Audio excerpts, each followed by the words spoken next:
अस्सलाम वालेकुम, आप देख रहे हैं बोल की स्पेशल वर्ल्ड कप ट्रांसमिशन खेल का जुनून और मैं हूं वाविश निसार और मेरे साथ है अहमद फराज। आज का मैच एक बहुत सीनियर और एक अपकमिंग टीम के दरमियान था तो और एक बहुत बड़ा स्कोर भी था। 332 रन का स्कोर था न्यूजीलैंड की जाने से, लेकिन फराज जो फाइट हमने देखी करीब यानी सिर्फ 99 रन के फर्क से शिकस्त खाई है नीदरलैंड्स ने। It's a big deal. इस चीज को अप्रिशिएट करना चाहिए क्योंकि वो टीम जो कि जिसका बहुत ज्यादा एक्सपीरियंस नहीं है बड़े इवेंट के अंदर, उन्होंने भी एक बड़े स्कोर को टफ टाइम दिया है। और बड़े स्कोर की अगर बात करें माविश, हम देख रहे हैं कि इंडिया के अंदर ज्यादातर जो मैचेस हो रहे हैं 300 प्लस जो है वो रन्स बन रहे हैं। उसकी एक वजह ये भी कि बाउंड्री थोड़ी सी छोटी है, जिसकी वजह से जो बॉलर्स हैं उनको काफी परेशानी का सामना करना पड़ता है। बाउंड्रीज जो है वो बहुत ज्यादा लगती हैं, इस वजह से जो 300 प्लस का स्कोर है और फिर उसमें ये होता है कि जब चेज कर रहा होता है दूसरी टीम चेज कर रही होती है इस तरह के स्कोर को, तो मैच को देखने में मजा आता है क्योंकि आफ्टर ऑल जीते कोई या फिर हारे कोई,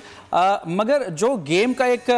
देखने का सिलसिला होता है, इसकी जो एंजॉयमेंट होती है वो बड़ी इंपॉर्टेंट होती है। कहीं एक्साइटमेंट होती है ना उसमें कि ये छक्के लग रहे हैं, ये चौके लग रहे हैं, दौड़े लग रही हैं, सिंगल डबल रन या बॉल को चेस करने के लिए, सिक्सर को रोकने के लिए या चौके को रोकने के लिए जो फील्डर्स उसके पीछे भाग रहे हुए होते हैं। ये तो बॉलर्स बेचारों ने भी फराज आज गिला किया कि चूंकि बाउंड्रीज छोटी हैं तो उससे उनको बहुत ज्यादा हिसाब किताब से जरा बॉलिंग करनी पड़ती है। तो वैसे ये चीज बैटर्स के फेवर में जाती है। व्हाट डू यू से? अच्छा, बैटर्स तो जाहिर है दोनों साइड पर होते हैं और अगर हम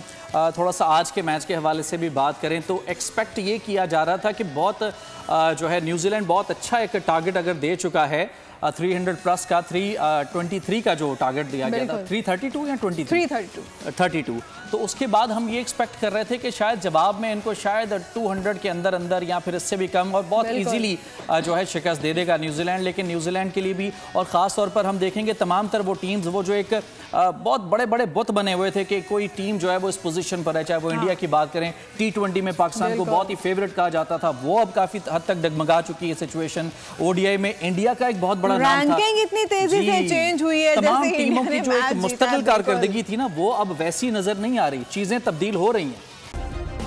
सब्सक्राइब करें और बेल दबाएं ताकि कोई खबर रह न जाए।